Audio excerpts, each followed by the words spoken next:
ரோமருக்கு எழுதின நிருபம் 7ஆம் அதிகாரத்தை எடுத்துக்கொள்வோம். ரோமர் 7. அதாவது நாம் ஒரு மனிதனை பார்க்கிறோம். அதாவது நம்முடைய வெளிவேஷம் என்று ஒன்று இருக்கிறது. அதை வைத்து தான் நாம் ஒரு மனிதனை அடையாளம் போடுகிறோம். பட்டு அதல்ல மனிதன். அவனுக்குள் ஆத்துமா என்று என்ன செய்கிறது இருக்கிறது. அது நமக்குள் இருந்து கொண்டு நம்மை இயக்கி கொண்டு இருக்கிறது. இப்போ காலையில் நீங்கள் எழும்புறது போது உங்களுடைய சிந்தை என்ன சிந்தைக்கு வந்ததுன்னா, இன்னும் ஞாயிற்றுக்கிழமை ஆராதனைக்கு வர வேண்டும், சண்டே வர வேண்டும் என்கிற சிந்தை, இந்த வஸ்திரம் உடுக்க வேண்டும் என்கிற சிந்தை, அது இத்தனை மணிக்கு போக வேண்டும் என்று உள்ளே இருந்து ஒன்று நம்ம இயக்குகிறது. நாம் என்ன செய்கிறோம், அதே போல் என்ன செய்கிறோம், செயல்படுகிறோம். ஒரு காரில் யாரையும் உட்கார்ந்துருக்கிறோம் அப்படின்னா நம்ம என்ன செய்கிறோம், அந்த ஸ்டியரிங்கை நம்ம திருப்புகிறோம். அந்த ஸ்டியரிங் எப்படி திரும்புகிறதோ அதே போல் முழு காரும் திரும்புகிறதாக இருக்கிறது. ஒவ்வொரு டயரை கொண்டு திருப்ப அவசியம் இல்லை. எல்லாரும் அந்த ஒரு ஸ்டியரிங்கை திருப்பினாலே போதும். அதற்கேற்றாற் போல் முழு வாகனம் என்ன செய்கிறது, திரும்புகிறது, போய் சேர்கிற இடத்தில் போகிறது. அதே போல் ஸ்டியரிங் என்பது வெளியே பார்க்கிற மனிதன் அல்ல, அவனுக்குள் இருக்கிற ஒரு ஆத்துமா. ஒரு ஆமேன்னு சொல்லுங்க. அது உள்ளேருந்து எப்படியெல்லாம் திருப்புகுதோ அதுபோல் அவன் என்ன செய்து கொண்டிருக்கிறான், திரும்புகிறான், பிரயாணம் பண்ணி கொண்டிருக்கிறான். ஒரு ஆமேன்னு சொல்லுங்க பார்க்கலாம். ஓகே, அந்த ஸ்டியரிங் என்பதுதான் முக்கியமானது. நாம் எதை பார்க்கிறோம், வெளிவேஷத்தை பார்த்து நம் ஒருவரை அடையாளம் போடுகிறோம். அப்படி அல்ல. அந்த உள்ளான மனிதன் ஒரு மனிதனை எப்படி இயக்குகிறானோ அதற்கேற்றாற்போல் தான் அவனுடைய வாழ்க்கை என்ன செய்கிறது, அமைகிறது. அப்போ உள்ள திருப்புகிற அந்த ஸ்டியரிங் எப்படிப்பட்டதாய் இருக்கிறது, அது எப்படி இருக்க வேண்டும் என்பதை நாம் கவனிக்க வேண்டும். அந்த ஸ்டியரிங்கை தான் நம்ம கொடுக்குற ஒரு வேர்டு கேரக்டர், சுபாவம் என்று கொடுக்குறோம். ஸ்தோத்திரம். அவங்க சொல்லுவாங்க, அவங்க ரொம்ப கோபக்காரன், அது ரொம்ப சாஃப்ட்டு, அவங்களா ரொம்ப அன்பானவங்க, அவங்க ரொம்ப குறை சொல்கிறவங்க. இதெல்லாம் எதை பொறுத்து, உள்ளே இருக்கிற ஸ்டியரிங்கை பொறுத்து, அந்த கேரக்டர். அப்போ அந்த ஸ்டியரிங், அந்த கேரக்டர் சரியாகும் போது வெளியே பார்க்குற மனுஷனோட வாழ்க்கை என்ன செய்கிறது, மகிமையாக இருக்கும். நான் அறியப்படுவது கேரக்டர் படி. அதாவது அந்த கேரக்டர் என்பது உள்ளே இருக்கிறத பொறுத்து தான் என்ன செய்கிறது, இருக்கிறது. அதை சாத்தான் கையில் எடுக்கும்போது அவன் தவறான மனிதனாய், பாவ மனிதனாய் வெளியே தெரிகிறான்.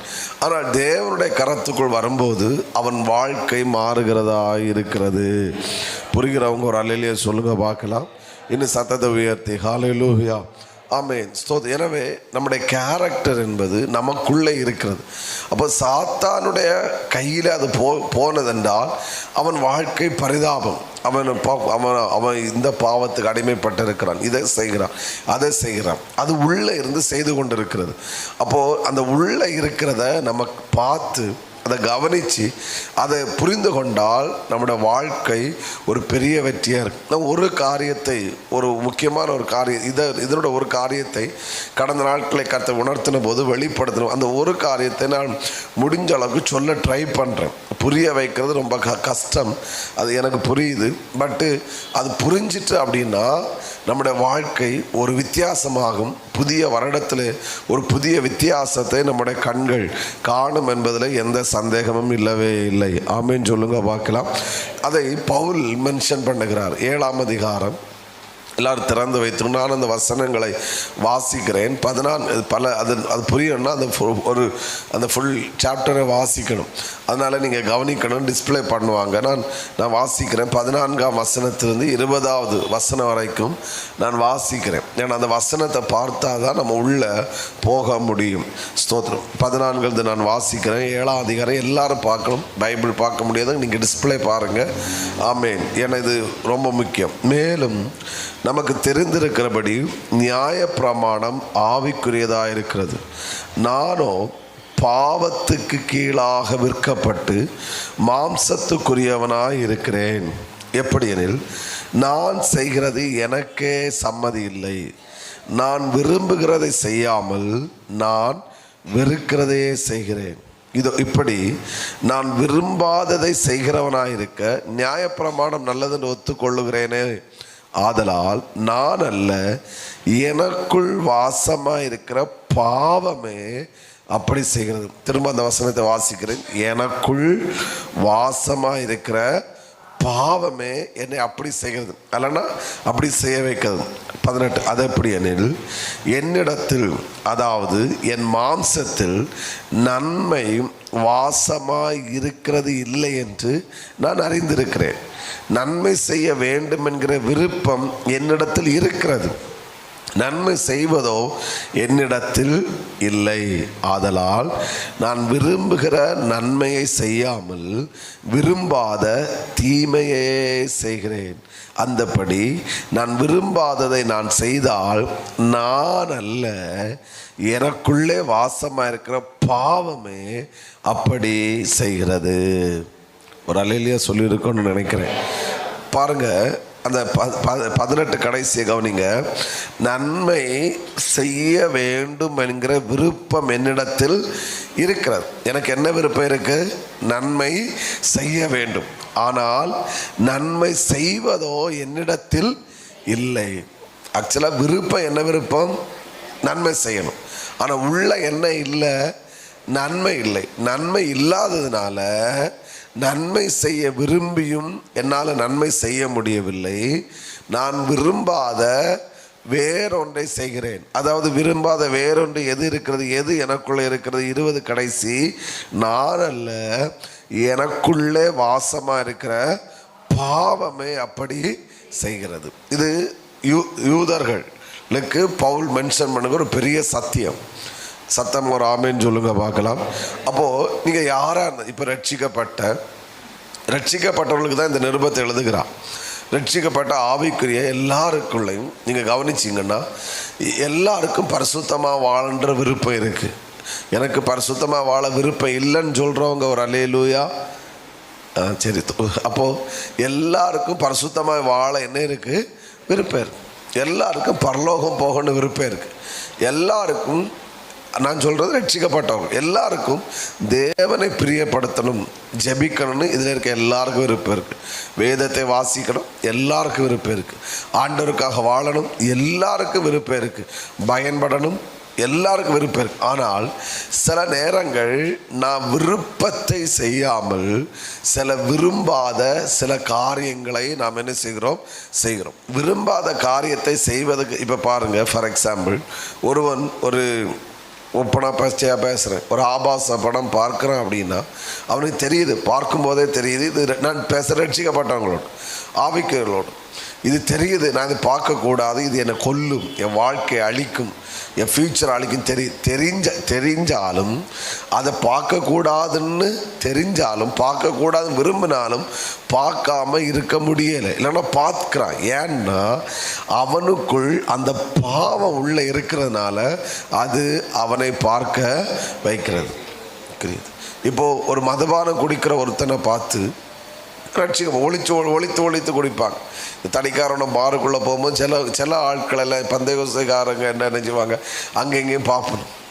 பார்த்துக்கிட்டு யாரும் இல்லைன்னா பைக்கை உள்ளே என்ன செஞ்சுருவாங்க, விட்டுருவாங்க. இல்லைன்னா நான் சில ஆளை பார்த்துருக்கேன், அங்கண்டு அப்படி வெளியே வர என்னை கண்ட உடனே சோத்திரம் போடவும் கை வரும், சிரிக்கவும் முடியும், சிரிக்காமல் இருக்க முடியாது. இவன் பார்த்துட்டானே அப்படின்னு ஒரு இதில் அவங்க குனிச்சு வச்சுட்டு போயிடுவாங்க. சிலரை நான் பார்த்து நம்ம சர்ச்சில் உள்ளவங்க இல்லை, அதனால் நீங்கள் நம்ம சர்ச்சோன்னா அப்பவுமே களத்தை பிடிச்சி மண்டே சோத்திரம் ஓகே அங்கே இருக்கட்டும் ஓகே.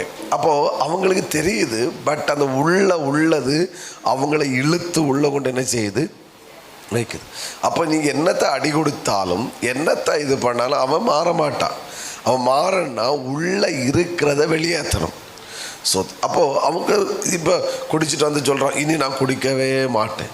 சில கணவன்மார் மனைவிமார்களை தலையில் அடித்து என்ன செய்வாங்க, சத்தியம் இந்த ஒரு முறை தான், இனிமேல் நான் செய்யவே மாட்டேன் அப்படின்னு சொல்லிட்டு நாளைக்கு ஆச்சுன்னா அதுக்கு அந்த மனைவிட்டண்டை காசும் வாங்கிட்டு போய் என்ன செஞ்சுடுவாங்க, குடிச்சிடுவோம். அவங்க என்ன அந்த வேர்டு ரொம்ப முக்கியம். எத்தனை அந்த வேர்டு 15வது வசனம், நான் விரும்புகிறதை செய்யாமல் நான் எதை செய்கிறேன், வெறுக்கிறதை. நான் வெறுக்கிறேன். வெறுக்கிறேன். எனக்கு தெரியுது இந்த பாவம் செய்யக்கூடாது, ராங் கான்டக்ட், இது தப்பு, இது தவறு, இது பாவம் எனக்கு தெரியுது, இது செய்யக்கூடாது. என் மனைவிக்கு நான் உண்மையாக இருக்கணும், என் புருஷனுக்கு நான் உண்மையாக இருக்கணும், என் பிள்ளைகளுக்கு நான் உண்மையாக இருக்கணும் தெரியுது. தெரிஞ்சிட்டு ஆனால் அது உள்ளே இருக்க இருக்க அது எப்படி ஆகுதுன்னா, அவன் விருப்பம் இல்லாட்டாலும் அது அவனை செய்ய வைக்கிறது. புரிகிறவங்க ஒரு அல்லையே சொல்லுங்க பார்க்கலாம். காது கேட்கல, இன்னும் சத்தத்தை உயர்த்தி. ஆமாம், எனவே இதில் நாம் ரொம்ப கேர்ஃபுல்லாக இருக்கணும் என்பதை நாம் நாம் அதுக்கு ரொம்ப இடம் கொடுத்து ஆண்டவர் உணர்வை கொடுக்கும்போது, ஆமென், நாம் அதற்கு இடம் கொடுக்காத பட்சத்தில் அது மிகப்பெரிய ஆபத்தை நம்முடைய வாழ்க்கையிலே கொண்டு வரும் என்பதில் எந்த விதமான சந்தேகமும் இல்லவே இல்லை. புரிகிறவங்க ஒரு அலையிலேயே சொல்லுங்க பார்க்கலாம். காது கேட்கல, இன்னும் சத்தத்தை உயர்த்தி ஹல்லேலூயா. ஆமென், இன்னும் சத்தமாக ஹல்லேலூயா. ஆமென். நீங்கள் யூதாசை கவனிச்சா முதல்ல அவனுக்குள்ளே சாத்தான் புகுந்தான். அடுத்து ஆண்டவர் அவனு சொல்ற, உங்களில் ஒருவன் பிசாசா இருக்கிறான். உங்களில் ஒருவன் எப்படி இருக்கிறான்? காது கேட்கல, சத்தமா சொல்லுங்க. பிசாசா இருக்கு. இப்போ பிசாசு உள்ள புகுந்து, இப்போ அவன் கடைசியில் அவன் பிசாசு உள்ள புகுந்து கடைசியில் அவனே எப்படி மாறிட்டான் சொல்லுங்க? பிசாசாட்டே மாறிட்டான். சத்தமாக ஒரு ஆமேன்னு சொல்லுங்க பார்க்கலாம். காது கேட்கல, இன்னும் சத்தத்தை உயர்த்தி இன்னும் சத்தமாக சொல்லுங்க ஹல்லேலூயா. இன்னும் சத்தமாக ஹல்லேலூயா. ஆமேன், ஸ்தோத்திரம். எனவே இது ரொம்ப முக்கியமான ஒரு வார்த்தை. அப்போ நமக்குள்ள எது இருக்கிறதோ அதை அழிக்கணும், அதை வெறுக்கணும். அந்த பாவம் உள்ள இருக்கிற வரையிலும் நமக்குள்ளே இருந்து கொண்டு அது நம்மை இயக்கி கொண்டே இருக்கும். நாம் விரும்பாததையும் அது நமக்குள்ள இருந்து நம்ம செய்ய வைக்கும். இப்போ நன்மை செய்கிற விருப்பம் எனக்கு இருக்கு, ஆனால் நன்மை உள்ளே இல்லாதபடியினால நான் நன்மை செய்ய விரும்பியும் என்னால் நன்மை செய்ய முடியவில்லை. பாவம் உள்ள இருக்கிறதுனால நான் பரிசுத்தமாய் வாழ விரும்பியும் என்னால் என்ன செய்ய முடியலை, வாழ முடியும். நான் விரும்புகிறதை அல்ல, வெறுக்கிறதே செய்கிறேன். கீழே வரும்போது பவுல் சொல்லுகிறார், நிர்பந்தமான மனுஷன் நான், இந்த மரண சரீரத்திலிருந்து யார் என்னை விடுதலை ஆக்க கூடும்? சத்தமாவராமே. 24வது வசனம், நிர்பந்தமான மனுஷன் நான், இந்த மரண சரீரத்தினின்று யார் என்னை விடுதலையாக்குவார்? சத்தம் ஒரு அலையிலேயே சொல்லுங்க பார்க்கலாம். இது ரொம்ப முக்கியமான ஒரு காரியம், ரொம்ப முக்கியமாக. அப்போ எனக்குள்ள என்ன இருக்குது என்பது ரொம்ப முக்கியம். அப்போ நம்ம அதை கவனிக்கணும். ஸ்தோத்திரம். நான் ஒரு மனிதனுக்குள்ள இருந்ததும் அவனுக்குள்ள இருந்த நல்ல கேரக்டர், அவன் அதை விரும்பினான். ஆனால் அது அவனால் செய்ய முடியாமல் அவன் விரும்பாத போது அவன் செய்தான் என்பதை குறித்து ஒரு மனிதனை உங்களுக்கு நான் காண்பித்து கொடுத்து அதிலிருந்து நம்ம விடுதலை ஆக என்ன செய்யணும் அதை நான் சொல்லி நம்ம ஜெபிக்க போகிறோம். இது ரொம்ப டஃப்பு. இப்போ இன்ட்ரோடக்ஷன் லைட்டாக புரிஞ்சிருக்குன்னு நினைக்கிறேன். நான் அல்ல, எனக்குள்ளே எது இருக்குதோ அதுதான் என்னை என்ன செய்கிறது, இயக்குகிறது. ஓகே, அது இயக்கும்போது நான் விரும்புகிறதை அல்ல, நான் எதை செய்கிறேன், நான் விரும்பாதது. கொஞ்சம் கூட டீப்பாக சொல்லணும்னா, நான் வெறுக்கிறத என்ன செய்கிறேன். எனக்கு அதிலிருந்து ஒரு விடுதலை வேணும். இதை பவுல் மென்ஷன் பண்ணுறான். நீங்கள் 1 சாமுவேலுக்கு வாங்க. சவுல் ராஜாவை குறித்து தான் நான் சிலதை சொல்லுகிறேன், சொல்லிட்டு அதுக்கப்புறம் உள்ளே வருகிறேன். சத்தம் ஒரு ஆமேன்னு சொல்லுங்க பார்க்கலாம். சவுல் என்பவன் ஒரு நல்ல மனிதன். அவன் யார்? ஒரு நல்ல மனிதன். 1 சாமுவேல் 9ஆம் அதிகாரம் 7ஆம் அதிகாரத்தை எடுக்கும்போது வாசனத்தை வாசிக்கும்போது, நான் ஏன் ரொம்ப வாசிக்க டைம் தரலன்னா, நம்ம அந்த நிறைய பேசணும், நிறைய இல்லை, ஒரு காரியம் தான், பட் அதை புரிய வைக்கணும். ஆனால் நீங்கள் வசனத்தை பார்க்கணும். 7ஆம் வசனத்தில் சவுல் இப்படி சொல்கிறான், கழுதை காணாத போது சாமுவேல் தீர்க்கதரிசியை பார்க்க போகலான்னு சொன்னபோது, ஓகே போவோம், போய் கழுதை கண்டுபிடிப்போம் அப்படின்றத காட்டலாம். அடுத்து சொன்ன ஒரு வார்த்தை, அந்த சோதரர் 7 கடைசி அந்த வார்த்தையை மட்டும் வாசிக்க முடியுமா? 7 தேவனுடைய மனுஷனாகி அவருக்கு கொண்டு போகத்தக்க காணிக்கை நம்மிடத்தில் ஒன்றும் இல்லையே. பாருங்க, ஒரு தேவ மனுஷனை பார்க்க போகும்போது வெறுமையாய் போகக்கூடாது என்கிற சிந்தை சவுல் ராஜாவிடத்தில் இருக்கிறது. பாருங்க, சரி எப்படியாவது கழுதை கடக்கணும் சொல்கிறான்.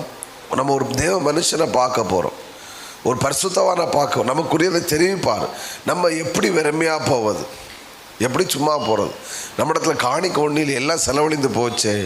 அவ்வளோ ஒரு நல்ல மனிதன். ஆனால் அங்கே வச்சு ஆண்டவர் பேசி அவனை ராஜாவா என்ன செய்கிறார்? அபிஷேகம் பண்ணுகிறார். அபிஷேகம் பண்ணி திரும்ப சவுலை கர்த்தர் உயர்த்துகிறார். பிறகு யுத்தம் வருகிறது. அதுக்கு அடுத்து தாவீதை கர்த்தர் எழுப்புகிறார்.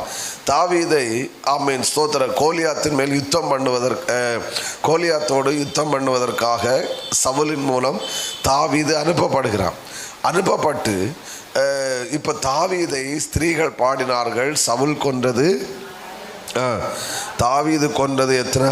10,000. நீங்கள் 18ஆம் அதிகாரத்துக்கு வரும்போது இப்போ அப்பொழுது ஆமே 10ஆம் வசனம் 9 அந்நாள் முதற்கொண்டு சவுல் தாவீதை காய்மகாரமாக பார்த்தோம். அந்நாள் ஸ்தோத்திரம் முதற்கொண்டு தாவீதை. அவன் என்னன்னா, இவங்க கொன்றது எனக்கு 10,000 தான் கொடுத்தாங்க, எனக்கு 1000 தான் கொடுத்தாங்க. ஆனால் தாவீதுக்கு எத்தனை கொடுத்தாங்க? 10,000.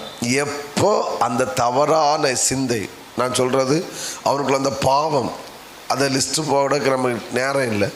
பட் இந்த ஒரு தவறான தாவீது, இந்த பெண்கள் எப்படி பாடினாங்க, ஈகோயிசம் எப்போ உள்ளே வந்துச்சோ பாருங்க 10ஆம் வசனம். ஏன்னா சத்துரு ஒரு கேப்பு தேட பார்த்துட்டே இருப்பான். ஒரு இவனுக்குள்ளே வர, நமக்குள் வர ஒரு கேப்பு பார்த்து கொண்டே இருப்பான். எப்போ சவுல் தாவீதை காமகாரமாக பார்த்தானோ அடுத்த வசனமே 10ஆவது வசனத்திலே சொல்லுகிறது, மறுநாளிலே தேவனால் விடப்பட்ட பொல்லாத ஆவி சவுலின் மேல் என்ன செய்துட்டு இறங்கிட்டு அவன் லைஃப் இதாக ஆரம்பிச்சு. நான் ஆரம்பத்தில் காட்டினா அவன் நல்ல மனிதன். இப்போது ஒரு தவறான ஒரு காய்மகாரமாக பார்த்தான் அப்படின்னா அதோடைய சரியான வழக்கம் என்னன்னா, பிசாசு அவனுக்குள் வருவதற்கு அவன் இடம் கொடுத்தான். சாத்தான் அவனுக்குள் வருவதற்கு என்ன செய்தான்? அப்போ இதுக்கு முன்னாடியே சாத்தான் தேடிட்டு இருக்கான் எப்போ இவனுக்குள்ளே வரலாம். பட் எப்போ தாவீதை ஒரு காய்மகாரமாக பார்த்தானோ அப்பொழுது உள்ளே என்ன செஞ்சுட்டு வர ஆரம்பிச்சு. அதிலிருந்து நீங்கள் ரொம்ப தாவீதை நேசித்த சவுல் ஆமேன் இப்போது அவன் என்ன செய்ய ஆரம்பிக்கிறான்னா, தாவீதை கொலை செய்ய வேண்டும். ஒரு பந்தி உட்காருவதற்கு 20ஆம் அதிகாரம் ஸ்தோத்திரம் நீங்கள் கவனித்த 31ஆம் வசனத்தில் ஆமேன் அவனை வரவிடாமல் இவன் தடுத்தான். யோனத்தான் தடுத்த போது அப்பொழுது சவுல் ஆதங்கத்தில் யோனத்தானை திட்டுகிற ஒரு வார்த்தை 31ஆம் வசனத்தை வாசிங்க. இதான் அவன் உள்ளத்தில் கடந்த வேடு, அந்த அந்த அந்த அந்த விஷம் உள்ள இருந்தது. ஈசாயின் மகன் பூமியின் மேல் உயிரோடு இருக்கும் நாள் வரையும் நீ ஆனாலும் உன் ராஜ்யமானாலும் நிலைப்படுவதில்லை. இப்போதே அவனை அழைப்பித்து கொண்டு வா, அவன் சாகணும், அவனை கொல்லணும்.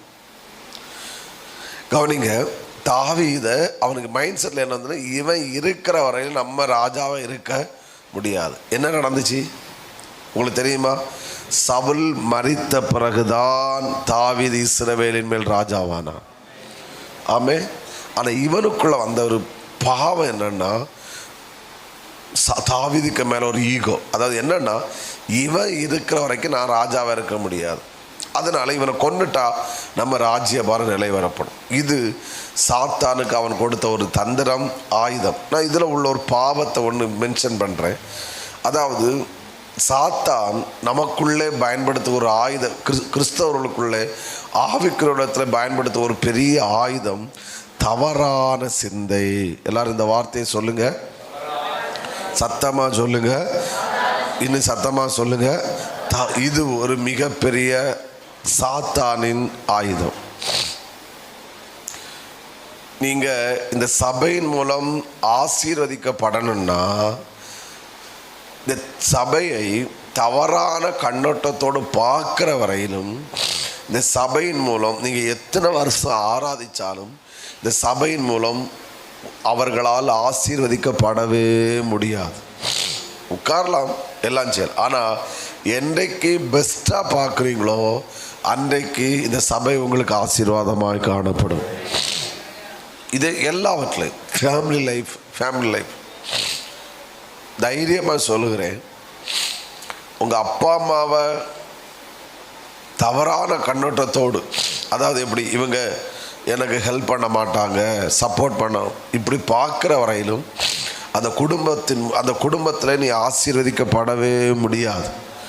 குடும்ப வாழ்க்கை, கணவனையும் மனைவியும் ஒருபோதும் தவறான கண்ணோட்டத்தோடு, தெரியாமல இவளை கல்யாணம் பண்ணிட்டேன், தெரியாமல இவனை கல்யாணம் பண்ணிட்டேன், தெரியாமல வாக்குப்பட்டுட்டேன், தெரியாமல இந்த ஊருக்கு வந்துட்டேன், தெரியாமல அப்படி இப்படின்னு யோசிக்கிற வரையிலும் உங்கள் குடும்ப வாழ்க்கை, நீங்கள் நல்லவர்கள் தான், உங்களுக்கு பல நன்மை இருக்குது, நீங்கள் தலைகீழாக நின்னாலும் உங்கள் குடும்ப வாழ்க்கை ஆசீர்வாதமாய் இருக்கவே இருக்காது.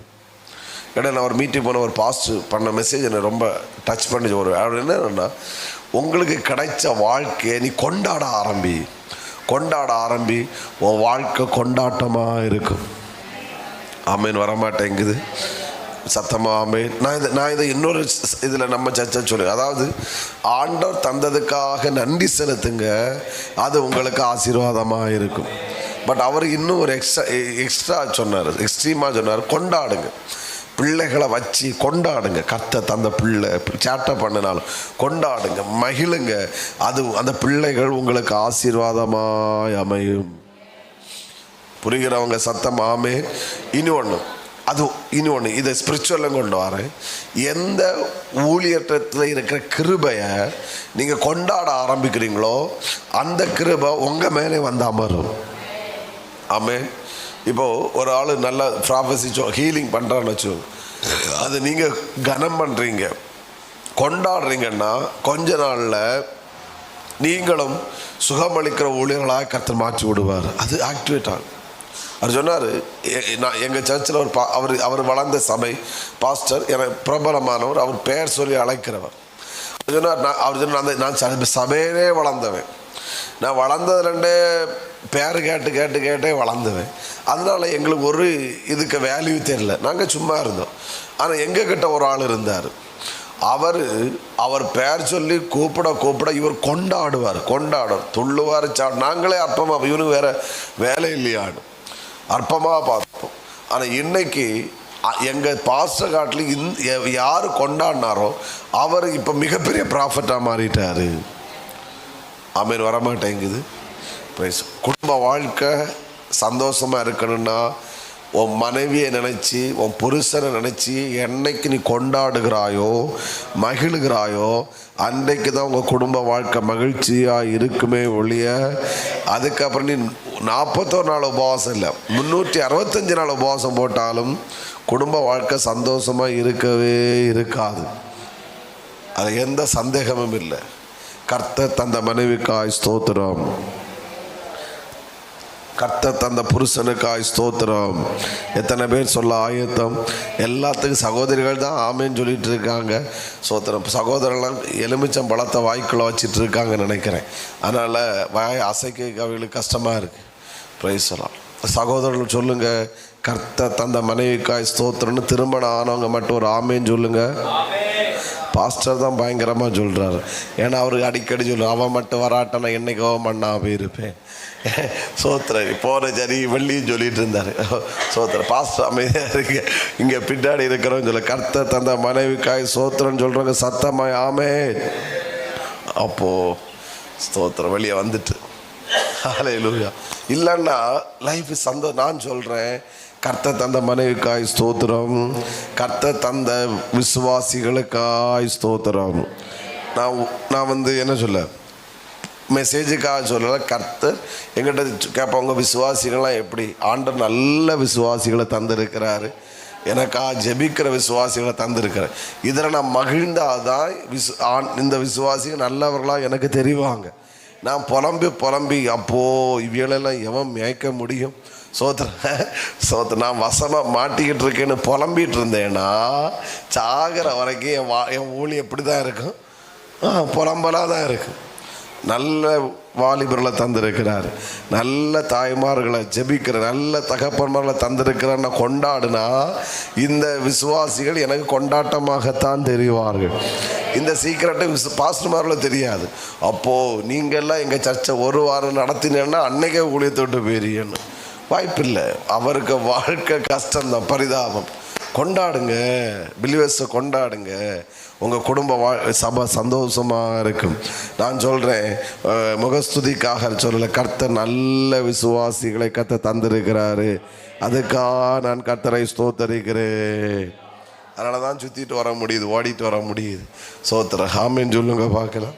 சோத்திரம் சந்தோஷப்படுவோம். குடும்ப வாழ்க்கையை நினச்சி மகிழுங்க. கர்த்தர் தந்த இப்போ ஃபார் எக்ஸாம்பிள் மனைவிமார்களை புருஷன் சாரி எடுத்துகிட்டு வந்துட்டார், இல்லை ஏதோ சுடிதார் தந்துட்டான்னா இதெல்லாம் போய் என்னத்துக்கு வாங்கிட்டு வந்திய, இது வேற யாருக்கும் வாங்கி கொடுக்க வேண்டியதானே, இதெல்லாம் அப்படி இல்லை இப்படி இல்லைன்னு சொன்னீங்கன்னா சோத்திரம். உங்களுக்கு பரலோகத்தை போனாலும் நீங்கள் புறம்ப தான் செய்வீங்க. இந்த தங்கத்தை கொஞ்சம் இப்படி செஞ்சுருக்கலாம், அது விலை குறைஞ்சதோ கூடினதோ அதில் மகிழ்ந்தா உங்கள் வாழ்க்கையே மகிழ்ச்சியாக இருக்கும். ஆமேன்னு வர மாட்டேங்குது. ஓகே, என்னோட சப்ஜெக்ட் அது இல்லை. அப்போது இவன் என்ன செஞ்சான்னா தாவீதை தவறான சிந்தையோடு என்ன செய்தான் பார்த்தான். அதற்காக அடுத்த ஸ்டெப்பு அவனை கொலை செய்ய ட்ரை பண்ணுறான். 2 முறை தாவீது சவுல் தாவீதை கொலை செய்ய வர 1 சாமுவேல் 26ஆம் அதிகாரத்தை எடுத்துக்கொள்ளுங்க. 26 ஸ்தோத்திரம். இப்போது ஸ்தோத்திரம் 26ஆம் அதிகாரம். ஆமென். 24 அதிகாரத்தில் முதல்ல இருக்குது. 24 அதிகாரத்தை கவனிச்சிங்கன்னா, சவுல் பெலிஸ்தரை பின்தொடர்ந்து திரும்பி வந்தபோது இதோ தாவீது என்கேதின் வனாந்தரத்தில் இருக்கிறான் என்று அவனுக்கு அறிவிக்கப்பட்டது. உடனே சவுல் என்ன செய்கிறான், ஆட்களை கூட்டிக் கொண்டு தாவீதை கொலை செய்வதற்காக போகிறான். ஆனால் என்ன நடக்குதுன்னா, சவுல் ஒரு இடத்துக்கு போனபோது தாவீதை பிடிக்க முடியல. தாவீதுக்கு சவுலை கொல்லுவதற்கு ஒரு சான்ஸ் அங்கே என்ன செய்கிறது கிடைக்குது. ஒரு ஆமேன் சொல்லுங்க பார்க்கலாம். ஆமேன். உடனே தாவீது சொல்லுகிறான் 6ஆம் வசனம் பாருங்க. இவன் எவ்வளோ நல்ல மனிதன். அவன் தன் மனுஷரை பார்த்து, ஆமேன் ஸ்தோத்திரம், கர்த்தர் அபிஷேகம் பண்ணின என் ஆண்டவன் மேல் என் கையை போடும்படி நான் இப்படிப்பட்ட காரியத்தை செய்யக்கூடாது. சத்தம் ஒரு ஆமேன் சொல்லுங்க பார்க்கலாம். 4ஆம் வசனத்தில் தாவீதின் மனுஷன் சொல்கிறாங்க, இதோ நான் உன் சத்ருவன் கையில் ஒப்பு கொடுப்பேன், உன் பார்வைக்கு நலமானபடி அவனு செய்வாக என்று கர்த்தர் உன்னோடு சொன்ன நாள் இதுதானே. எப்படிப்பட்டவனு கூட இருக்கானுங்க. ஆண்டவர் சத்துருவன் கையில் கொடுப்பேன்னு சொன்னார்ல, அந்த நாள் இந்த நாள் தான். இந்த சவுல் தான் அவங்க சத்துரு காலி பண்ணும். எப்படி இருக்கு. ஆனால் தாவீது சொல்கிறான், கர்த்தர் அபிஷேகம் பண்ணவருமே நான் கை போடுவது எப்படி. இப்படிப்பட்ட ஒரு நல்ல மனிதனை தவறான சிந்தையோடு வந்து அவனை கொலை செய்ய என்ன செய்கிறான் வருகிறான். ஆனால் என்ன நடக்குது பாருங்க. இப்போது தாவீது தன்னை வெளிப்படுத்துகிறான். நீர் என்னை கொலை செய்ய வந்த போதும் நான் ஒரு தீமையும் செய்யவில்லை. ஒரு ஆமீன் சொல்லுங்க பார்க்கலாம். 14வது வசனம் தாவீது சொல்ற, இஸ்ரவேலின் ராஜா யாரை தேட புறப்பட்டார், ஒரு செத்த நாயா ஒரு தெள்ளுப்பூச்சி யாரை பின்தொடர்கிறேன் அப்படின்னு சொல்லும்போது 16ஆம் வசனத்தை வாசிங்க. தாவீது இந்த வார்த்தைகளை சொல்லி முடித்த பின்பு சவுல், இப்போ சவுலை பாருங்க, அதாவது தாவீதை 3000 பேரோடு கொலை செய்ய வந்த சவுல் தாவீதின் சத்தத்தை கேட்ட உடனே சவுல் என்ன செய்கிறான், என் குமாரனாகிய தாவீதே இது உன்னுடைய சத்தம் அல்லவா என்று சொல்லி சத்தமிட்டு அழுதான். ஹலோ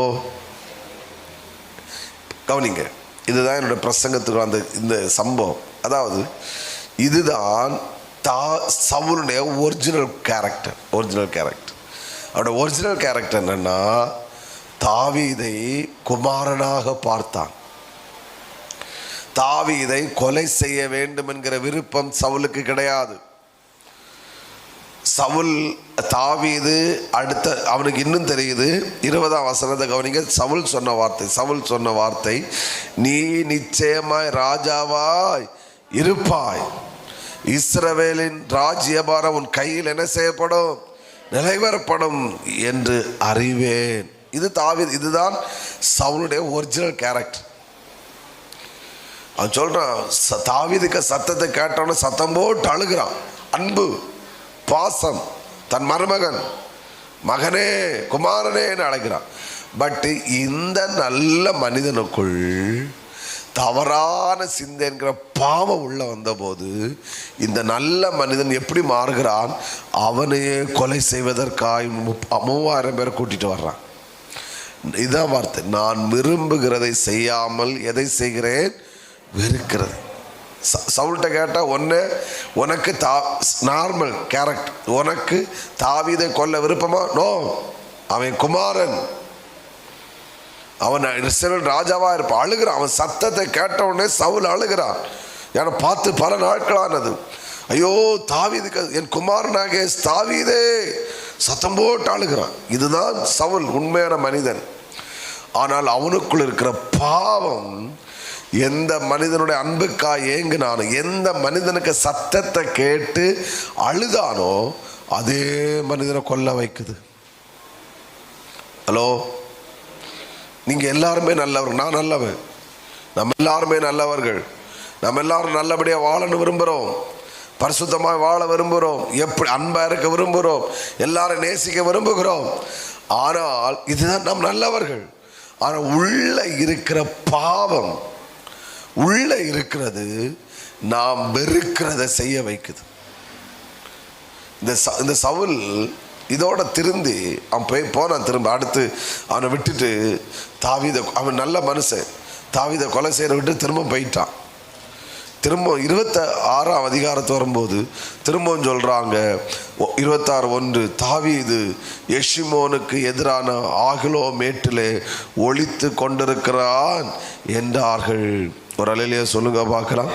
உடனே இதை கேட்ட உடனே ஆமேன், ஸ்தோத்திரம், தாவீது சவுல் சீப்பனாந்திரத்திலே தாவீதை தேடும்படி எழுந்து இஸ்ரவேலில் தெரிந்து கொள்ளப்பட்ட 3000 பேரோடு கூட சீப்பனாந்திரத்துக்கு புறப்பட்டு போகிறான்.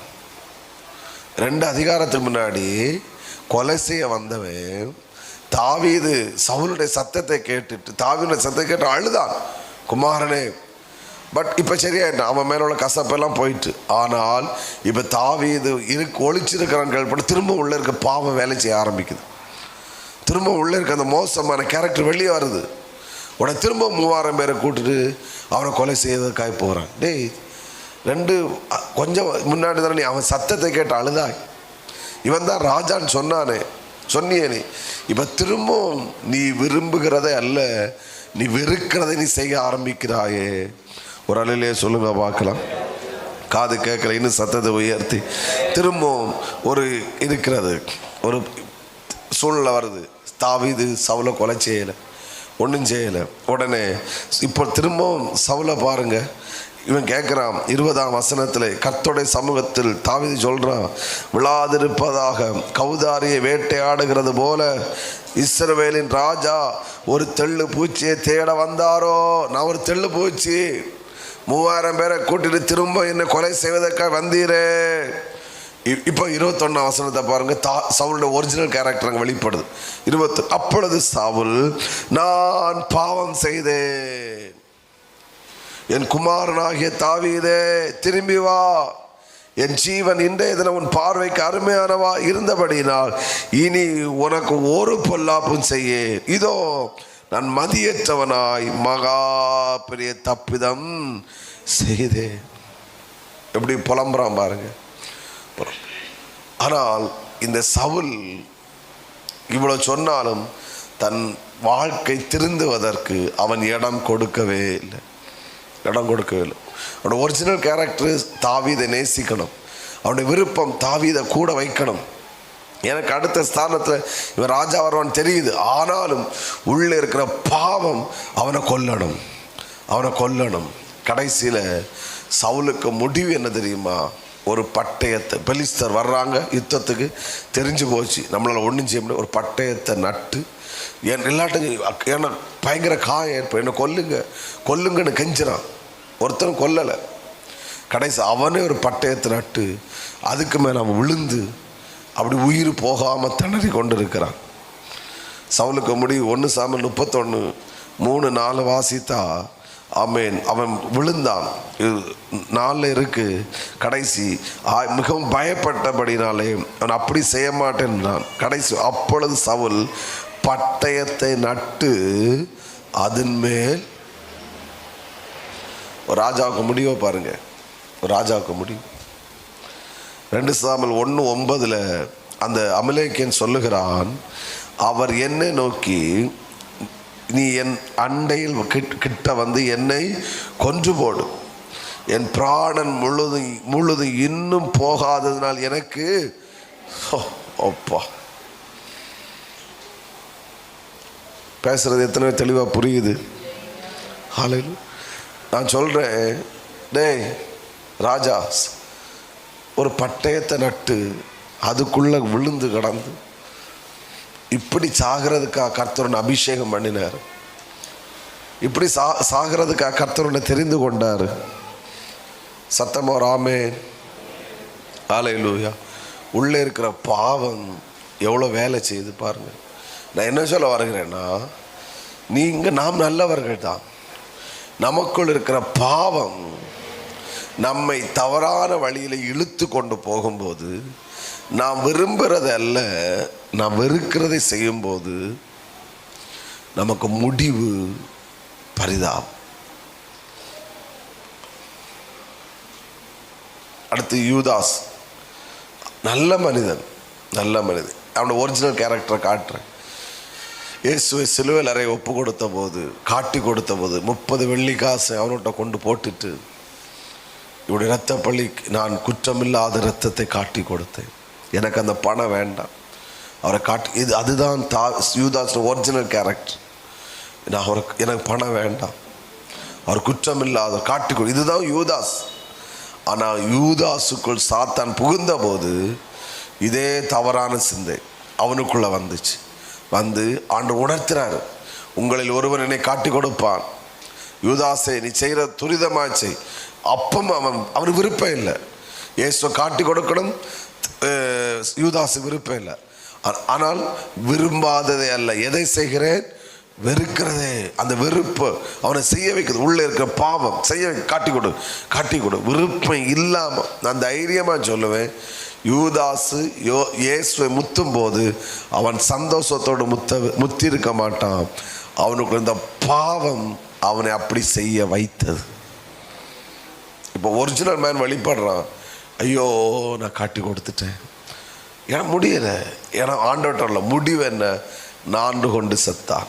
இவனுக்கு முடிவு என்ன, பட்டயத்தை நட்டு அதுக்கு மேலே விழுந்து பிரகாசிக்க வேண்டியவர்கள், பயன்பட வேண்டியவர்கள். அதனால தான் இது ரொம்ப கேடு.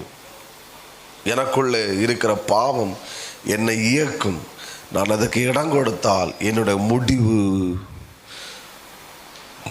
ஹலோ, ஆமாம், புதிய ஆண்டுக்குள்ளே நம்ம போகிறோம். நான் சொல்கிறேன்ல, என்னை தாவீது எவ்வளோ நல்ல மனுஷன், அவனை போய் தவறாக நினச்சி வாய்ப்பு கிடைக்குது, சொல்கிறான் கொன்று போட்டு, கூட இருக்க அப்னேர் சொல்கிறான், பட்டயத்தை எடுத்து ஈட்டி எடுத்து ஒரே குத்தி காலி பண்ணிடும், நீ நாளைக்கு நீ ராஜா சார். சவுல் சொல்கிறேன் நான் செய்ய மாட்டேன், தாவீது சொல்கிறேன் செய்ய மாட்டேன்.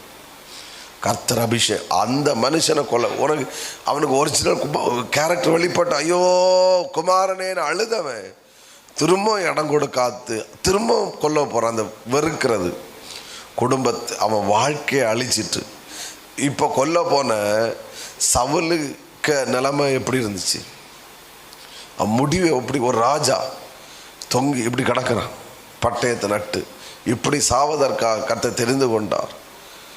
நான் சொல்கிறேன், நமக்குள் இருந்து நம்மை இயக்கிற பாவம் நம்மை விரும்பாததை செய்ய வைக்கிறது மட்டுமல்ல, நமக்குள் இருந்து கொண்டு நம்மையே அழித்து விடும்.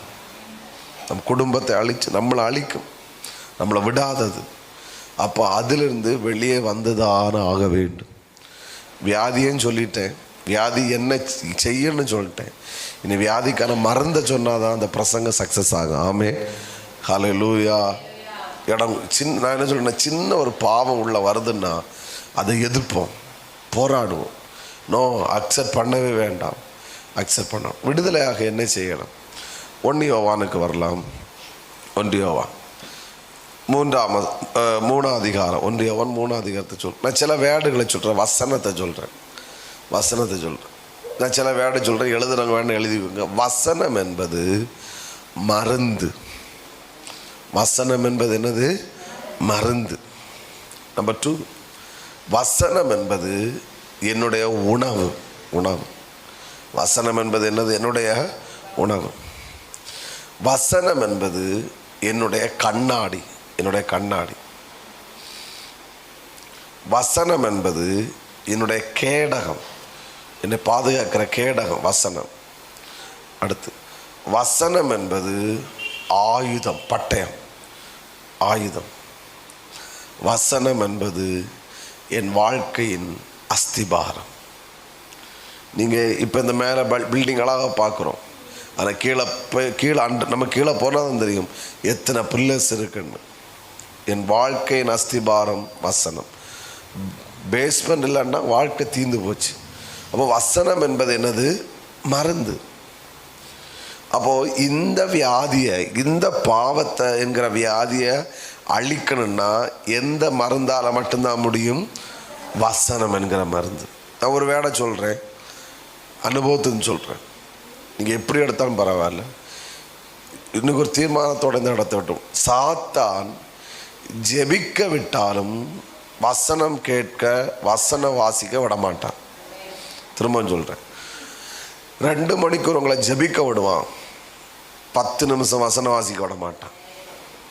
அவனுக்கு தெரியும் இந்த வசனம் இவனுக்குள்ளே போயிட்டுன்னா என்ன செய்யும். இப்போ பாருங்கள், நீங்கள் இந்த நாட்களில் மக்கள் எதை லைக் பண்ணுறாங்க. இப்போ பாருங்கள், எது வைரல் ஆகுது?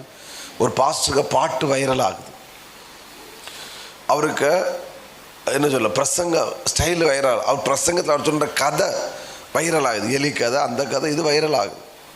அவருக்கு பிரசங்க வைரலாகும், பிரசங்கம் பண்ணுற பாஸ்டரும் வைரல் ஆகுறாரு. ஆனால் பிரசங்கம் என்ன செய்ய மாட்டேங்குது? வைரலாக மாட்டேங்குது.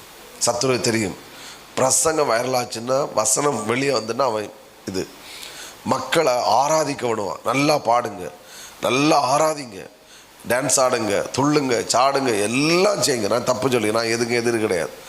பட்டு ஒரு 1.5 மணி நேரம் உட்காந்து பிரசங்கம் கேட்க விட மாட்டான். இன்றைக்கி சபைகளில் பிரசங்கம் குறையுது. 20 minutes, short and sweet, 25 minute. ஆமாம், ஒரு 3/4 மணிக்கூர் பிரசங்கம்னா மக்கள் இன்றைக்கி வலிக்குது. 1.5 மணிக்கூர் ஆராதிப்பாங்க, ஆராதிக்க விடுவான், வசனம் வாசிக்க விட மாட்டான். ஏன்னா வசனம் என்பது மருந்து. ஒருத்தனுக்கு வாயிலிருந்து வசனம் வந்துச்சுன்னா அவன் சாத்தான வெட்டுகிற ஆயுதம் அவன் வாயிலிருந்து என்ன செய்யுது? வருது. உங்கள் லைஃப்பை யோசித்து பாருங்கள். நீங்கள் ஜெபிக்கிறீங்க, உங்கள் பைபிள் ரீடிங் எப்படி இருக்குது?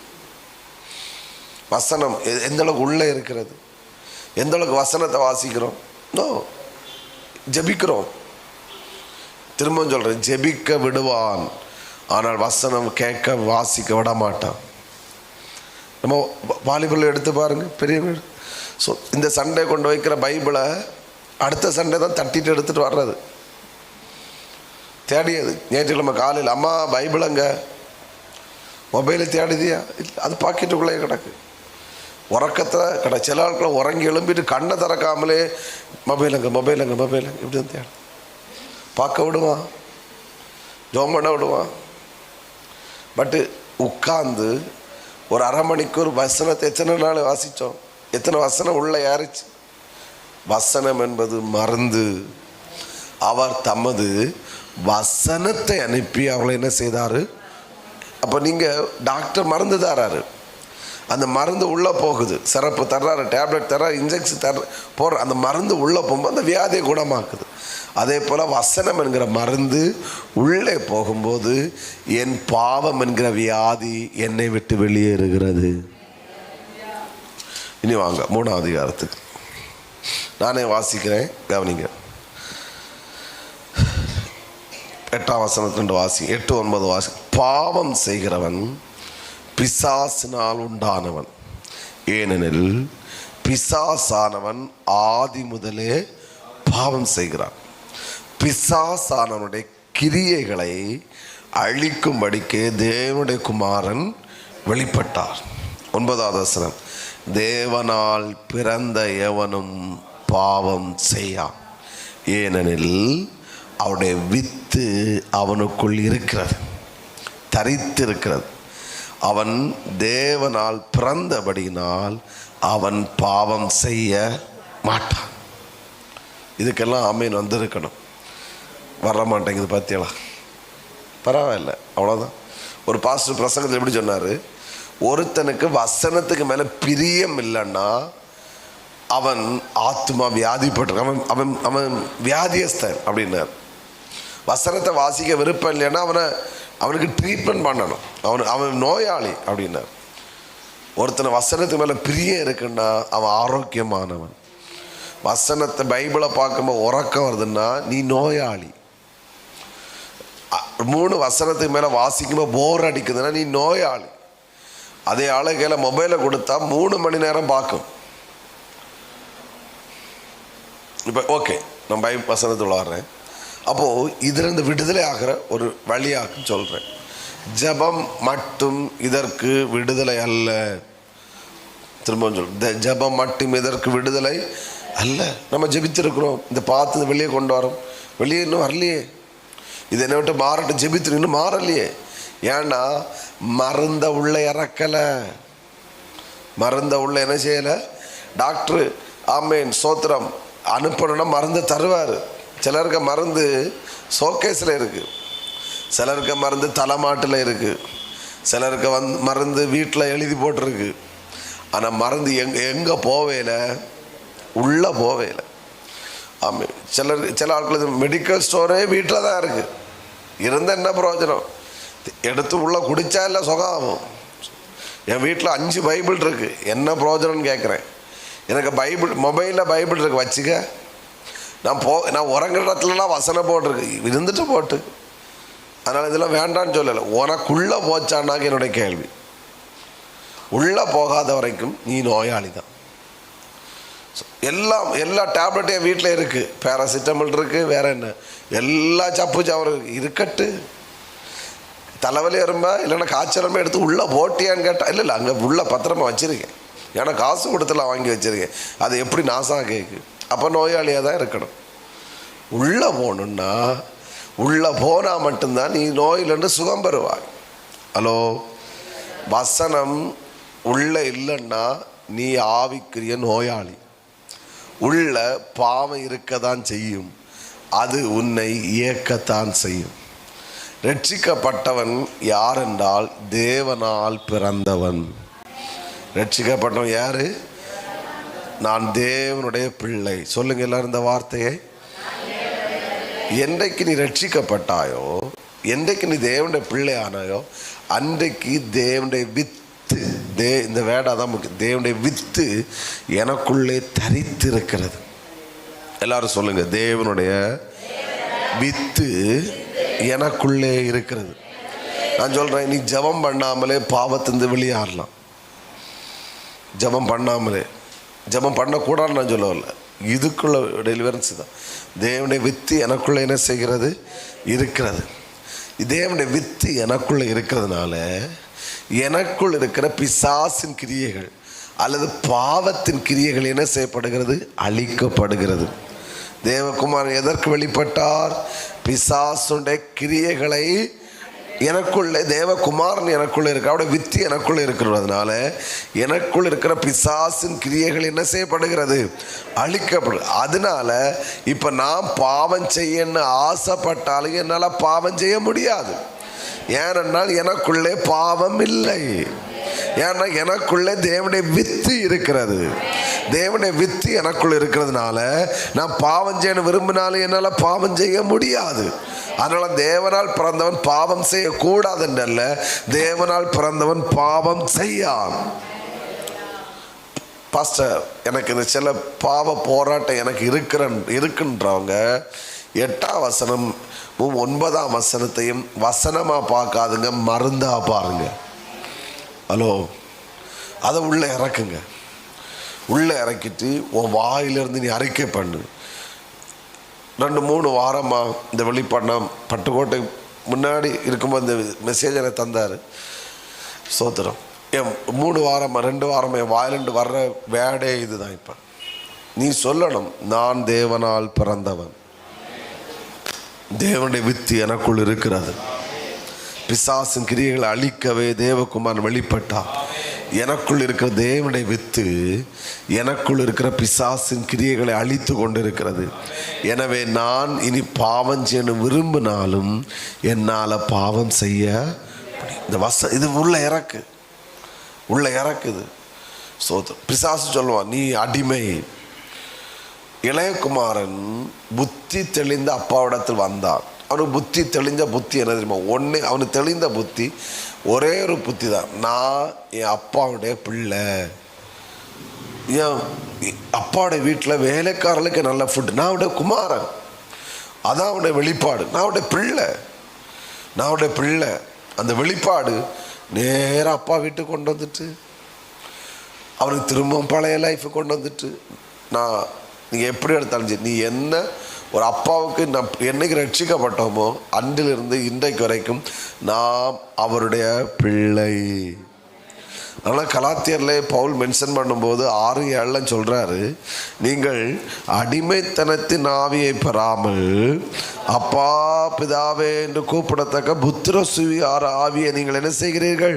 பெற்றிருக்கிறீர்கள். அவர் உங்கள் இருதயங்களை அனுப்பியிருக்கிறார். 4:7 கலாத்தியர் 3 ஆமீன் ஸ்தோத்திரம் 3 சொல்லிட்டு 4 அதிகாரம் ஆமீன் 6ஆம் வசனம், நீங்கள் புத்திரராக இருக்கிறபடியினால் நீங்கள் அப்பா பிதாவே என்று கூப்பிடத்தக்க தேவன் தமது குமாரனுடைய ஆவியை உங்கள் இருதயத்தில் அனுப்பினார். 7ஆம் வசனம், ஆகையால் இனி நீ அடிமை அல்ல, யாரா இருக்கிறாய்? புத்திரனாக இருக்கிறாய். நீ புத்திரனானால் கிறிஸ்து மூலம் தேவனுடைய சுதந்திரமாய் இருக்கிறாய். சொல்லுங்க, நான் அடிமை அல்ல, நான் புத்திரன். தேவனுடைய இந்த 4 அதிகாரம் 6-7 மறந்து உள்ள இறக்கு. சோதரம், நீ அறிக்கை பண்ணி பாரு. உனக்குள் இருக்கிற பிசாசின் கிரியைகள், பாவ கிரியை அழிக்கப்பட்டே ஆகும். நீ என்ன சொல்ல, அதுக்கு வேடே இல்லை. உங்கள் ஃபியூச்சர் மகிமையாக இருக்கும். ஹல்லேலூயா. நான் அடிக்கடி முழங்கால்னு பைபிள் படிங்க. ஜபிக்கிற நேரத்துக்கு அளவில் பைபிளை படிங்க. ஒரு பாஸ்டர் இப்படி சொன்னார், உனக்கு வியாதி மாறணும்னா நீ செய்ய வேண்டிய ஒரே வழி, எங்கெல்லாம் ஆண்டவர் சுகத்தை கொடுத்தாரோ அதெல்லாம் எடுத்து வாசி. பெரும்பாலுள்ள ஸ்திரீ கொடுத்த சுகத்தை எடுத்து வாசி. நிம்மற முடியாத கூனிக்கு கருத்து கொடுத்த சுகத்தை எடுத்து வாசி. நீ வாசிச்சு முடியறக்குள்ள உனக்கு வியாதி உன்னை விட்டு மாறிடும்.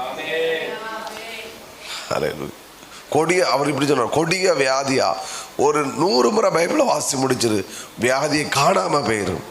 ஏன்னா அது மருந்து. உள்ள போக போக போக உள்ள இருக்க எல்லா பிசாசுங்களையும் அழிக்கும். அது அவன் அழகான வேடு. தேவனால் பிறந்தவன் பாவம் செய்ய முடியாது சார், நான் செய்யக்கூடாது, இதை பார்க்கக்கூடாது, அதனால நான் பார்க்கணும். யோசேப்பே ஆமே, அவளிடத்து பாவம் செய்யக்கூடாது, அதனால அவனால் பாவம் செய்ய முடியாது. தண்டனை அனுபவித்தாலும் பாவம் செய்ய முடியாது. காரணம் அவருடைய வித்து எனக்குள்ளே இருக்கிறது. சத்தமா ஆமே சொல்லுங்க, நான் தேவனுடைய பிள்ளை, தேவனுடைய வித்து எனக்குள் இருக்கிறது. பிசாசின் கிரியைகள் அழிக்கப்பட்டு கொண்டு இருக்கிறது. ஏன்னா எனக்குள் இருக்கிறது மாம்ச வித்து அல்ல, எனக்குள் இருக்கிற தேவனுடைய வித்து எனக்குள் இருக்கிறது. இது மருந்து சார், இது மருந்து. சாப்பிடுங்க, காணாம போயிடும், சாம்பலாகி போயிடும். நான் அடிமை அல்ல, நான் புத்திரன். நான் புத்திரன் ஆனால் நான் சுதந்திரவாளி. ஒரு கம்பெனி ஓனரு, பெரிய கம்பெனி வச்சிருக்கிறார். 2000 பேர் அந்த கம்பெனியில் வேலை பார்க்குறாங்க. பெரிய பெரிய திறமசாலிகள் அங்கே இருக்கிறாங்க. ஆனால் அந்த கம்பெனிக்கு ஓனருடைய பையன் வர்றான், அவனுக்கு வயசு 15 வயசுன்னு வச்சுக்கோங்க. அவன் நேராக வந்து அப்பாவுக்கு அந்த சீட்டில் போய் உட்காந்துருப்பான். எவ்வளோ பெரிய திறமசாலியும் அனுபவம் உள்ளவனும் அந்த 15 வயசு இருக்கிற அந்த பையன்கிட்ட அடங்கி தான் போவாங்க. இவன் சொல்லுவான், சார் அங்கே போங்க, சார் இங்கே வாங்க, சார் இதை செய்யுங்க, அந்த ஆள் செஞ்சு தான் ஆகணும். ஏய், ஒன்றை கடலாம் திறமைசாலி, ஒன்றை கடல அனுபவம் இல்லை, ஒன்றை கடல படித்தவன், நீ எவனாட்டி இருந்துட்டு போ. இவன் சொல்கிறத இந்த 15 வயசு பையன் சொல்கிற கேட்டு தான் ஆகணும். ஏன்னா அவன் தப்பு செஞ்சான்னு நினைச்சு அந்த அப்பாவுக்கும் பிள்ளையா பிறந்து தொலைஞ்சிட்டான். அந்த ஒரே காரணத்துக்காக அவன் எவ்வளோ திறமைசாலிகளையும் அவன் அடக்கி தான் ஆவான். உண்மைதானா? உண்மைதானே சார்? ஆமே. நான் இத்தனை வருஷம், நீங்கள் எத்தனை வருஷம் இருந்துட்டு போ. எனக்கு நான் அமெரிக்காரனுக்கு வேலைக்கு வந்தேன், நீ லண்டன்லேருந்தே வந்துட்டு போ. பட்டு நான் இந்த எங்கள் அப்பா தான் ஓனர், அவருக்கு பிள்ளை. நீ என்ன ஆஃபீஸராக இருந்தாலும் நீ சம்பளம் எங்கிட்டன்னு தான் வாங்கணும். நீ யாராக இருந்தாலும் இந்த சீட்டுக்குள்ளே நீ வர முடியாது. இந்த சீட்டுக்கு நீ வரணுன்னா நீ வேலைக்காரனாக இல்லாமல் நீ யாராக மாறணும்? பிள்ளையாக மாறணும். பிள்ளையாக மாறினா உனக்கு இந்த சீட்டுக்கு வரலாம். நான் அவருக்கு பிள்ளையாக பிறந்தேன், அதனால் எனக்கு அந்த சீட்டு. புரியலை நினைக்கிறேன். சுதந்திரவாளி நீ. பரலோக அப்பாவுக்கு நாம் பிள்ளைகள். அவருடைய வித்து எனக்குள் இருக்கிறது, அவருடைய ரத்தம் எனக்காய் சிந்தப்பட்டிருக்கிறது. எனவே பிசாசின் கிரியைகள் ஒன்றும் செய்ய முடியாது. புரிகிறவங்க சத்தமாக ஆமென். ஹல்லேலூயா. இந்த 1 யோவான் 3 அதிகாரத்தை வீட்டில் வாசிங்க, அறிக்கை பண்ணுங்க, உள்ளே இறக்குங்க. வசனம் என்பது மருந்து உள்ளே இறக்குங்க. நான் சொல்கிறேன், உங்களுடைய வாழ்க்கை மிகப்பெரிய விடுதலை அடையும். வித்தியாசத்தை நீங்கள் பார்ப்பீங்க சார். நீங்கள் இந்த வசனத்தை அறிக்கை பண்ணி உங்கள் வாழ்க்கையில் வித்தியாசம் வரலன்னா எங்கிட்ட வந்து கேளுங்க, நான் மைக் வச்சுட்டு கீழே போகிறேன். எனக்கு தெரியும் வசனம் என்ன செய்யும் என்பது. ஹல்லேலூயா. அனுபவத்திலிருந்து சொல்கிறேன். அறிக்கை பண்ணு, வசனத்தை அறிக்கை பண்ணு, ஜெபம் பண்ணு, இந்த வசனத்தை பேசு. இது உணவு. நீங்கள் வாசிக்க வாசிக்க வாசிக்க உங்களை அப்படி ஹெல்த் வரும், பலம் வரும். உங்கள் மைண்டு ஒரு அதிகாரத்தை வாசித்து பாருங்கள். நான் முதல்ல ஜெபிக்கிற பழக்கம். பட் இப்போ அட்லீஸ்ட் ஒரு 2 அதிகாரம் 3 அதிகாரம் வாசிக்காமல் ஜெபிக்கிறதே கிடையாது. ஏன் அப்படின்னா, இந்த 3 அதிகாரம் வாசிச்சுட்டு நம்ம ஜெபித்தா ஒரு 5 நிமிஷத்தில் என்னோடய கிருபையினால பரலோகத்தோடு கனெக்ட் ஆக முடியுது. இல்லைன்னா 1/2 மணிக்கு 3/4 மணிக்கு ஆகும். அங்கே மைண்டு மாறி மாறி மாறி, இல்லைன்னா ஒரு 1/2 மணிக்கு தான். பட்டு வாசிக்கும் போது என் ப்ரெசன்ஸ் அனுபவிக்க முடியுது.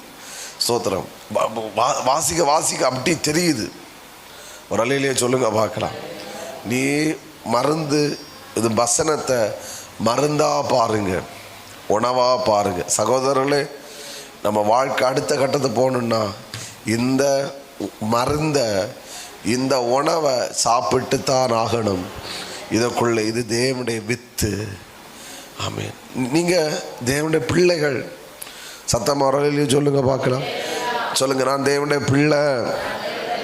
இந்த வேடு, இந்த வாரம், இந்த வார்த்தை, இந்த வசனம் இன்னைக்கு நீங்கள் புது வருஷம் போகிற வரைக்கும் சொல்லிகிட்டே இருந்து பாருங்கள்.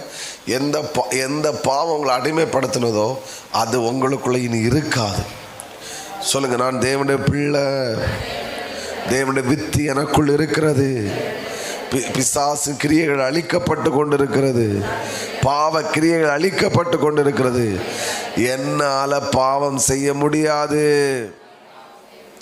ஏன் சவுண்டு குறைஞ்சிட்டு? சில ஜோம் பண்ணுறாங்க, ஆண்டவரே இவன் தொண்டை கட்டின போதும் சத்தம் போட்டுட்டு இருக்கான், எப்படியாவது இவன் கூட்டத்தை முடிச்ச இவன் உள்ளத்தில் பேசுங்கப்பான்னு ஜோம் பண்ணிட்டு இருக்கேன்னு தெரியுது. எல்லோரும் எழுந்து நிற்கலாம். போதும். ஹல்லேலூயா. எத்தனை பேருக்கு பேசுனது புரிஞ்சிச்சுன்னு சொல்கிறவங்க மட்டும் ஹல்லேலூயா. ஆமென். அடுத்த வாரம் கேட்பேன். இதை கேட்டுட்டு நீ வசனத்தை வாசிக்கலைன்னா எல்லாத்தையும் அட்மிட் பண்ண வேணும். எல்லாம் ஐசியூ வாடும். இது சில எல்லாம் தெரியல, இது டாக்டர் இந்த மருந்தெல்லாம் இதெல்லாம் ஆப்ரேஷன் பண்ணணும்னு சொல்லும். இனி இதெல்லாம் மருந்தில் கரையாது. சோத்திரம். ஹல்லேலூயா. கண்களை மூடும். இதை தான் நம்ம ஜெபம். கண்களை மூடுங்க. சொல்லுங்கள், நான் தேவனுடைய பிள்ளை. சத்தமாக சொல்லுங்கள், நான் தேவனுடைய பிள்ளை, தேவனுடைய வித்து எனக்குள் இருக்கிறது. ஆமாம். பிசாசின் கிரியைகள் அழிக்கப்படுகிறது. என்னால் பாவம் செய்ய முடியாது. ஒரு முறை கூட சொல்லாமா, நான் தேவனுடைய பிள்ளை, தேவனுடைய வித்து எனக்குள் இருக்கிறது, பிசாசின் கிரியைகள் அழிக்கப்படுகிறது, என்னால் பாவம் செய்ய முடியாது. ஹalleluya. எத்தனை பேர் ஆமென் சொல்லுகிறீங்க? ஹalleluya. அப்பான்னு கூப்பிடுங்க. அப்பா நான் அவருடைய பிள்ளை. ஹalleluya. கள்ளனாயினும் நான் நீர் பெற்ற பிள்ளையல்லோ. கள்ளனாயினும் நான் நீர் பெற்ற பிள்ளை அல்லோ. கள்ளனு கருள் செய்த தள்ளாதே சிலுவை நாதா. கள்ளனு கருள் செய்த தள்ளாதே சிலுவை நாதா. ஒரு முறை கூட சொல்லுங்க பார்க்கலாம். கள்ளனாயினும் நான் நீர் பெற்ற பிள்ளை அல்லோ. கள்ளனாயினும் நான் நீர் பெற்ற பிள்ளை அல்லோ. கள்ளனு கருள் செய்த தள்ளாதே சிலுவை நாதா. சொல்லுங்க. கள்ளனு கருள் செய்த தள்ளாதே சிலுவை நாதா. ஒரு முறை கூட. பள்ளனாயினும் நான் நீர் பெற்ற பிள்ளை. ஆமென். கள்ளனாயினும் ஆமென் நீர் பெற்ற பிள்ளை அல்லோ. கள்ளனுக்கு கள்ளனு கருள் செய்த தள்ளாதே சிலுவை நாதா. கள்ளனு கருள் செய்த தள்ளாதே சிலுவை நாதா. நான் ஒரு உண்மையை சொல்கிறேன். நீங்கள் எவ்வளோ பெரிய பாவம் செஞ்சாலும் நீங்கள் அவட பிள்ளை. ஒத்துக்கொள்கிறீங்களா? சத்துரு சொல்கிறான் நீ அடிமை, இடம் கொடுக்க. நான் பிள்ளை. நீங்கள் எவ்வளோ கூடிய பாவம் செஞ்சாலும் சொல்லுங்கள் நான் அவருடைய பிள்ளை. ஆமை. அப்படி உண்மை தானே? உங்கள் பிள்ளைங்க ஆமை கொலைகாரனாக இருந்தாலும் உங்களுக்கு அது பிள்ளை தான். ஆனால் அந்த பிள்ளைக்கு தப்பை நீங்கள் அக்செப்ட் பண்ண இல்லை. பட் உங்கள் பிள்ளை. ஆனால் மீண்டு வந்தால் திரும்ப ஏற்றுக்கொள்ள கர்த்தர் ஆயத்தம். இது பட்டயம். நீங்கள் வசனத்தை சொல்லும்போது பிசாசுக்கு இடம் இல்லை. தயவுசெய்து 1 Corinthians 1 John 3 நல்லா வாசிங்க. ஹல்லேலூயா. கலாத்தியரை நல்லா வாசிங்க. உள்ள இறக்குங்க வசனத்தை. மறந்து உள்ள இறக்குங்க. இது உள்ள போக போக எவ்வளோ கொடிய பாவமாக இருந்தாலும் அது அழிக்கப்பட்டே ஆகும். நீங்கள் பாவம் செய்யணும் விரும்பினாலும் உங்களால் பாவம் செய்ய முடியாது. சொல்லுங்க. நான் தேவனுடைய பிள்ளை. சத்தமா நான் தேவனுடைய பிள்ளை. தேவனுடைய வித்து எனக்குள் இருக்கிறது. பிசாசு கிரியைகள் அழிக்கப்படுகிறது. என்னால் பாவம் செய்ய முடியாது. ஒத்துக்கொள்றவங்க சத்தமா ஆமென். கள்ளனாயினும் நான் நீர் பெற்ற பிள்ளை அல்லோ. கள்ளனாயினும் நான் நீர் பெற்ற பிள்ளை அல்லோ. கள்ளனு கருள் செய்த தள்ளாதே சிலுவை நாதா. எஸ்.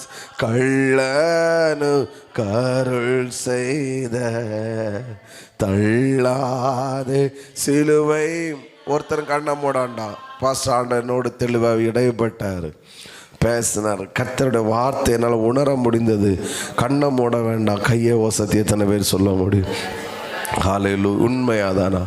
உண்மையா? ஹல்லேலூயா. ஆமே. கள்ளனு கருள் செய்த தள்ளாதே சிலுவை நான் தேவனுடைய பிள்ளை, தேவனுடைய வித்து எனக்குள் இருக்கிறது, எனக்குள் இருக்கிற பிசாசுங்கிரிகள் அழிக்கப்படுகிறது.